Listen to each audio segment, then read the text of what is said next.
question is, why do you think so many people struggle with communication within their marriage? Because people are ultimately selfish. How do you keep loving someone who triggers your deepest feelings? The go-to answer is, I always say, finding what it is, even if it's one thing that you love about your spouse, and focusing in on that.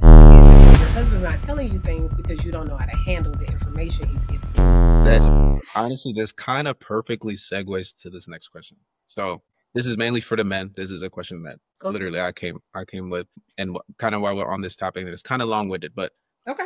please answer this for my sake. So, Erica, as men, so we're often, of course, taught, especially through a biblical lens, that we're called to lead, to be steady, and to take the high road in conflict and other areas of marriage. So what would you say to the men who feel like they're constantly carrying the weight, especially when it feels emotionally draining or unfair at times? And how can they lead well without burning out or building resentment?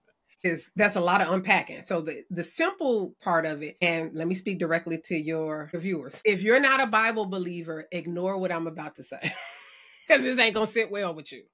No. For those of you who are Bible believers, this is meant for you. Welcome to looking like Jesus. So in Ephesians, it tells a man to love his wife like Christ loved the church, that he died for it. Jesus died for a church that hated him. Jesus died for a church that was against him. Jesus died for a church that he did nothing wrong. Like, he was innocent and he died. Men ain't always innocent. Like, I mean, you might be innocent sometimes. So half the time while your wife is spiraling out, 9 times out of 10 got something to do with you. More so than I think men care to admit, but it has something to do with you. If you want to be like the scripture, what you're supposed to do is recognizing that you're dying emotionally. I know you would die for stuff physically. I know you would jump in front of a train. I know you would do all that. But usually for men, it's hard to kill their pride. And usually the reason why you don't want to die is because your pride is like, ain't nobody going to talk to me like that. Who she thinks she is. And the thing is, there's a scripture also that talks about when your enemy treats you wrong, what you do is you treat them right. It's like heaping coals on them. What that means is like if Steph is wilding out, she going off, ... And you're saying to her, hey, I don't like the way you're speaking to me. I feel like you're being disrespectful. But here, I'm going to still go ahead and make you a sandwich. Let's just use that as an example. That's going to make Stephanie, the Holy Spirit going to get on her butt. Like, look at you acting like that. You look at you acting crazy and your husband is up here being kind to you. Now, is that difficult? Yes. But that's why it's a biblical lens, So now how do you do it without getting bitter? You recognize you're doing it for the Lord and not for Steph. That's how you do it. Because there are scriptures that talk about doing everything as unto the Lord. So when my husband is not showing up and I'm still being kind to him, I'm looking past my husband and looking to God. God, I'm doing this for you. I'm not doing this for him. So when Steph is not showing up the way you feel she needs to be, the way you keep that bitterness in check, because bitterness is the fruit of unfairness. Usually people get bitter when they feel like something's unfair. And you probably are getting treated unfairly. That's real. Like, y'all both have been treated unfairly at some point. What you do is you say, I'm doing this because of God. I'm loving Steph because of God. I'm taking this because of God. So basically what you need to do is when you're sacrificing or you're feeling bitter or you're feeling upset, keep God as your focus and not Stephanie. Look to do it for him, not for her. That's so good. So look, this is crazy. As you know, I'm reading the Bible for this time actually. And today, so the past couple of days have been leading up to Jesus's crucifixion. So got nailed to the cross today, this morning. And like what you were saying about basically, loving your spouse is just that Jesus loved the church. And you pointed out how a lot of people in the church kind of ultimately stabbed his back and they weren't reciprocating the love that he was giving to them. So I think the fact that even like, Peter was one of his greatest followers. And there was a point he told him before, he's like, Peter, I'm going to look you in the eyes and you're going to turn on me. And he literally, Peter was just like crushed. He ran away and started crying. So like, I don't know, that all kind of, when you were speaking on that just reminded me how faithful he was to just following the good word and God and what he sent him to do. He stood strong in that. So for us to have to love our wife the same way behind all the betrayal we may feel or, the unfairness, it's something very hard to do. Of course, I don't think we can ever walk in his shoes. But I think, like you said, keeping that mindset of if you really believe in the word, if you really believe in Jesus, then you're set up for some type of success, I think. So that was a great kind of reflection how you broke it down. Yeah, he becomes your example. I tell every man and every audience member that is a Bible believer, I tell every man if he's struggling with what does manhood look like? How do I do this? This is too much. Read, like you're doing, read one of the Gospels and get a true essence of who Jesus is. And you've seen it, Boris. Jesus was not some weak, middly mouse man falling all over the place. He was very 10 toes down and like he stood up against people who hated him. Like he looked death in the eye. Like literally the betrayal. He washed the feet of Judas, who he knew was about to sell him out for this horrific death. That is what men are called to do. They're called to stand in persecution even when they don't deserve it. And oftentimes husbands are not always deserving of the persecutions that we as wives do. I know in my marriage, I've persecuted my husband and not been the nicest of people, and he still has shown me Christ. Mm-hmm. And it has made my walk with God stronger because my husband is still showing me kindness even when I'm not showing up well. And so that's what it talks about, husbands leading their wives, washing them in the word. And so it's not just reading the Bible every night. It's being a living epistle, a walking, living document to what Christ is supposed to be for them. Because if Steph is a believer, how could she ignore that?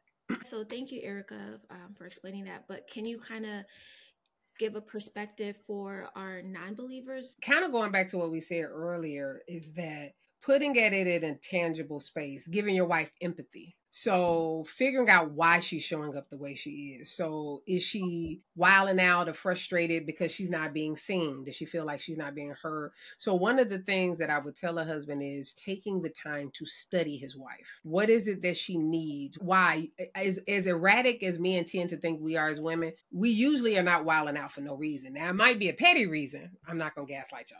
But it's still a reason. And even in the petty reason, there still usually is a deeper reason even under that. So for example, my wife is always mad because I want to play the video game. And then my question becomes, well, how long have you been playing it? Well, I've been playing it for 2 hours. I'm grown. Why I got to check in with her? Well, because when you're in a relationship, both of you all have to ebb and flow. Is there a way you can negotiate that kind of time? Now the man will have to figure out, can he put his pride aside to negotiate? Because if he grown, he gonna say, I'm a grown man. I don't need to negotiate. So really the natural, even if you're not a believer, how do you negotiate in your marriage in the natural? Like, how do you get what you want without breaking your wife, but also without getting overly frustrated? Got it. That makes a lot of sense. Yeah. Thank you. Mm-hmm. Okay, so another question we have for you, Erica. Another biblical perspective, wives are also called to be submissive, but what does a healthy submission look like when a woman doesn't feel protected, heard, or emotionally safe in her marriage? Okay, I have a really good, go with me for 1 second and then I'm gonna come back up. So, a woman is not gonna want to submit no matter how great the man is. Like, because it's a curse. And usually women say that, like, once he becomes something worth submitting to, I will submit. No, she's not. Even if he make more money, even if she's still going to be like, you ain't the boss of me. But why is that? Because if you go into Genesis 2, where the curse is, everybody knows women have babies in pain. That's the first part. But I always say, read the curse. The second part of the curse is, it says, the wife will desire her husband and he will rule over her. So when you look up the word desire, it means she will want to stretch forth. So in women, there's a natural desire in us to want to control our husband. Like, we naturally want to stretch forth. And so and that's what makes it a curse. As women, we have the ability to run a home, but we don't have the authority to run a home. Excuse me. Right. We have that's what makes it a curse. We are also the weaker vessels. We crush under that. That's why usually as women, we stressed out, frustrated, overwhelmed, because we don't have the authority to carry it like that. Submission is, if you look at it as an example, you're ducking down so that God could get to your husband. So it's not you're giving up your power. What you're doing is you're coming under his mission. That's what submission means. It's underneath a mission. And so some women will be like, well, what if my husband don't have a mission? Then I would say that's your job as a helpmeet to help him build one, because that's what we're created to do. Yes. So we're called to help build a mission with our husband. So it's a very interesting dynamic, because I feel like we've been taught that submission is woman get in that kitchen and cook, make me a sandwich and don't say nothing. That's not how my house is ran. My husband don't necessarily get the last say. Like, we don't really do that. I know some houses do. We work together. There are things that my husband leads and there are things that I lead. For example, my husband don't know what's going on with half our sons. Like, he know in theory, but he don't know what's happening. So what I do is I collect all the intel, I weed through what's important and what's not, and then I give it to my husband, and he'll make a decision if he should check in or not. So many wives have a hard time submitting to their husbands because they really don't submit to God. And so that becomes the thing. So I would tell the wife, if she's having a difficult time submitting to her husband, what is her relationship with God? How does she submit to him daily? How does she follow the word of God? How does she struggle with that? Because she ain't gonna never be able to submit to somebody that's spiritual and she can't see if she can't submit to somebody who physically right there in her face. Yeah, so we're winding down with time. So two more questions maybe. Okay. So thanks for being here with us, Erica, and being patient with us throughout the time. Absolutely. Yeah. Absolutely. This next question is good. I'm excited to hear what Right. you have to say about this because it's just interesting. I feel like Steph, like you're a little too excited. Okay, let me ask a question and we'll see if your excitement's still there. So it says, what do you do when it's clear a couple just isn't aligned, whether it's timing, values, or emotional maturity? Do you ever advise separation? And if so, how do you approach that conversation? But before you answer, I want to know why that made you so excited. Because I want to hear her answer. Every couple that she is, giving her services to, I'm sure there's couples where she's like, y'all not gonna make it. Like, okay, I so like, about us. no, I'm like I just want to hear. I'm like, he was a little too excited for you, Steph. Yeah, I'm like, wait, why are you excited about this? Are you trying to separate from me? I never tell a couple to separate. Ever. Some people might disagree with me. First of all, I don't think it's my place because I really believe that God can change things around. I think that God can do such a work on a person's end. It really only takes one of the people in the couple to change the dynamic of the marriage. I know society says it takes two. Really, only one person has to change to cause the other one to start changing. And so I feel like if I have a couple who I feel like is really like they're at the end, they may not want to be together. But first of all, if a couple continues to come to me to counseling, I already know that there's hope. Because when couples stop, they don't come back to me. I've had couples send me letters or text messages like, girl, we done. We out of here. So if a couple is constantly coming, I'm excited because they mean they're fighting for it. Now, what I do ask is questions like, if they have children, how will you all co-parent if you all divorce? Or like I'll say, it seems like some things are not working. Some of these tools are not working. And I have asked a couple, maybe two couples, like, do you want me to help you come up with a co-parenting plan? Do you want to change counseling into a way that I help you all have as much emotional stability for your children as possible? And usually those kind of questions kind of jar people. Because now it's like, okay, she ain't playing with us. Because if you're not going to do the work, or if you can't get out of this rut, the kids are the people who are going to suffer the most. So you at least owe it to your kids to come up with a plan that's going to be as healthy as possible. Wow. That's deep. Thank goodness. Well, I feel like I'd be like, yeah, I want to leave you sometimes, but I don't think it's ever gotten that. I've never even come close to asking you all that. But that goes back to what I said at the beginning, that you all have never, and I don't like using the word never, but I want to say never. Maybe it's one or two. But when you all have been at your hottest moments and y'all most frustrated and y'all most annoyed with each other, you all still have allowed me to come in the middle and help. At the bare minimum, y'all like, we ain't wasting this money. So we're about to, it's only been maybe one or two sessions that one of y'all didn't want to talk. But for the most part, y'all be like, nah, this ain't free. So we're about to use this session. No lies told. We literally make sure to take every second of that session. Yeah, y'all are my number one 2-hour people, because y'all will do a 2-hour session in a minute. Yes, and that's what thank you for bringing that up. I was just telling Boris the other day, 1 hour is really not enough in any therapy session. I feel like in 1 hour, you're just trying to get whatever you're trying to get off your chest and not leaving enough time for you to kind of intervene, because like we could talk about what's going on for literally 30 minutes and you only have 30 minutes. And I feel like right at the 30 minutes end time, like that's when you're like really making sense. Yeah. Because you've talked all that annoyance out. Yeah. Like it's hard to hear me. Go ahead. I'm sorry. I was just gonna say, it probably matters how frequent your sessions are, though, because if it's like bi-weekly, that's true. There's, I guess, a little less updates to be had. And let me ask you all this question. Let me turn the tables on you all right quick. Because we're kind of talking about 2 hours in. You all have been I know money don't grow off trees for you all. And you all have been very intentional about prioritizing therapy. What has made you all dedicate yourself to paying for this and doing the cost and not just being like, that's too much money? And what's made you guys like do that? Therapy is an investment. I really want to work on our marriage. I don't want to lose my husband, even though he gets on my nerve. Like, I want to do my best to fix whatever is going on. And I don't know. I never attach money to it, honestly, because if you attach money to it, then you're going to find reasons not to go to therapy. If I could spend money on like clothes and expensive purses and things like that, I can absolutely spend a couple bucks. Not a couple, but more than a couple. But no, I agree. For me, it's literally, I just think it's the best form of communication.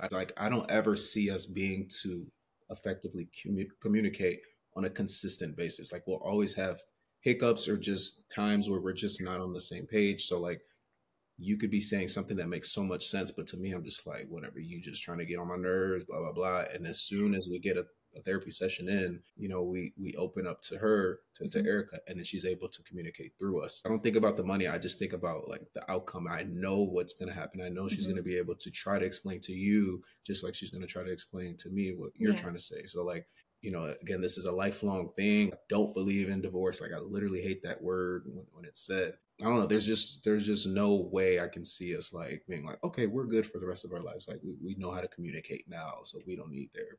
Like, my view. No, that's good, because that's usually two of the reasons. One reason is money, but I always know money is not a real reason, because people spend their money on what? Smoke. Like you just said. So I'll be like, money is not real. But the second one is that, and I say it's usually men, is because they're very uncomfortable with like making a problem or being forced to talk about something that they like, I just want to dead this, or I just don't like, it ain't gonna help anyway. She ain't gonna change. I ain't like, what's the point? And so those are two of the biggest things with therapy, where it's kind of like money, but I don't ever really believe it's truly money. Yeah.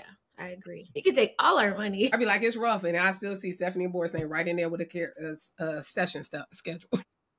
Yes, we need it. But to me, that shows me how important it is. But that's why I even tell people, like, I love doing counseling. This is literally something I would do for free. Like, I literally would. Like, if I ain't have student loans, I probably would do it for free. For two reasons. If I didn't have student loans, I would do it for free. But second, the reason why I have to charge is because people don't buy into it if they don't pay. Because that's why people get ran ragged with their friends. Because your friends will come and talk to you for 30,000 minutes about something. And that's the reason why they're doing it, and they're walking away not listening to nothing you said, because you just gave them all that advice for free. But after they didn't pay that $100, and if they want to sit there and play in my face, I'd be like, all right, the money's still in my bank account, whether you've listened to me or not. That actually makes sense. That makes sense. It does. Like, imagine if we didn't pay her and we get on a set, like, we probably would have like not less respect, but like it's more of an authoritative, like, right, like response we have to have. And I feel like we might take it at face value after a call and be That's like, well, true. I don't agree with her today. Like, well, maybe next time. Like, because y'all at least want to justify why y'all just paid me this money. Like, that's just human nature of it. And I've noticed there have been people who I've given like God has moved me to give a person, like I didn't know them, and I've given them a session for free. There's some couples I have done free sessions with because God has moved me to do it. And they are so thankful that they still come in like, oh my God, let me do this.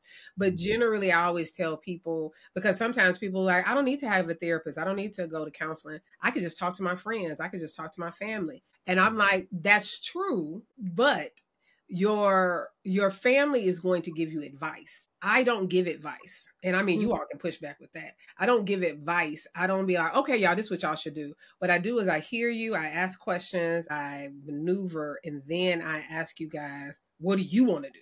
Like, I still put it back on y'all. Like, you do. Yeah. And okay, last question, Erica. This is the cherry on top. Erica, what did you notice about our dynamic early on that made you say there's potential here, but they're going to have to fight? Okay. I think it kind of goes back to the original fire and ice that I said earlier. The thing I knew about you all is that y'all loved each other down. Like, that was never a question. And also, because I think that becomes difficult too, I could tell that you all liked each other. There are some couples who don't like each other. Like, I can tell they don't. I think I'm doing a lot more in therapy with couples is trying to get them to like one another. You all like each other. You all just have such different communication styles that it causes you all to get tangled up in the process.